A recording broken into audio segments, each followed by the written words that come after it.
Ratabari high স্কুলের এসএমডিসির সভাপতির পদ ত্যাগের দাবিতে উত্তাল এলাকা। রাতাবাড়ি হাই সেকেন্ডারি স্কুলের ব্যাপক চাঞ্চল্য সৃষ্টি হয়েছে।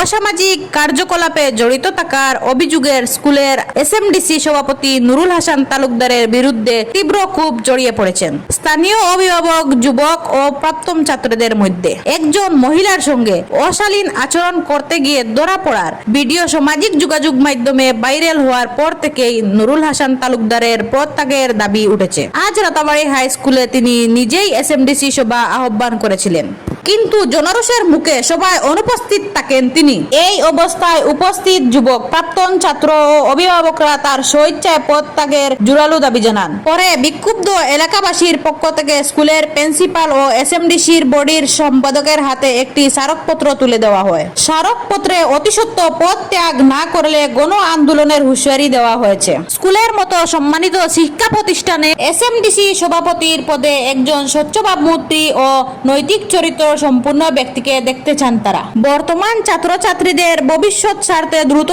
ব্যবস্থা নেওয়ার দাবি জানিয়েছেন অভিভাবক সহ সবাই।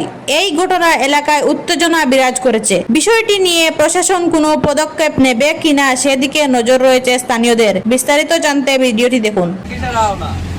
আমরা এখানে বৃহত্তর রাতাবাড়ি অঞ্চল রাতাবাড়ি হায়ার সেকেন্ডারি স্কুলের প্রাক্তন ছাত্র, অভিভাবক সব একত্রিত হইয়া রাতাবাড়ি হায়ার সেকেন্ডারি স্কুলের প্রিন্সিপালের এবং এসএমসির কাছে আমরা একটা মেমোরেন্ডাম দেই যে রাতাবাড়ি হায়ার সেকেন্ডারি স্কুলের সভাপতি নুরুল হাসানের বিরুদ্ধে, নুরুল হাসান ওনার বর্তমান যে সোশ্যাল মিডিয়ার মাধ্যমে ওনার যে চরিত্র নিয়ে যেভাবে আলোড়ন সৃষ্টি হয়েছে, রাতাবাড়ি অঞ্চলের মানুষ, বৃহত্তর রাতাবাড়ি অঞ্চলের মানুষ, অভিভাবক, ছাত্রছাত্রী সব উজ্জিত। এটা মানিয়ে নেওয়া সম্ভব নয়। এত নামধন্য একটা স্কুলের সভাপতি এই ধরনের চরিত্রওয়ালা সভাপতি আমরা মানিয়ে না। প্রাক্তন ছাত্র, এখানের গার্জিয়ান যারা কেউ মানিয়ে নিতে পারেন না, যার কারণে আজকে আমরা সোশ্যাল মিডিয়ার মাধ্যমে সভাপতির কাছে ওটাও অনুরোধ জানাই আর যে তার যদি সামান্যতম লজ্জা শরম থাকে, যে 12 ঘন্টার ভিতরে তাই রিজাইন দক্ষা, সভাপতি যদি তাই রিজাইন দিন না, আগামীতে বৃহত্তর কোনো আন্দোলন গড়িয়ে তোলার চিন্তা করি।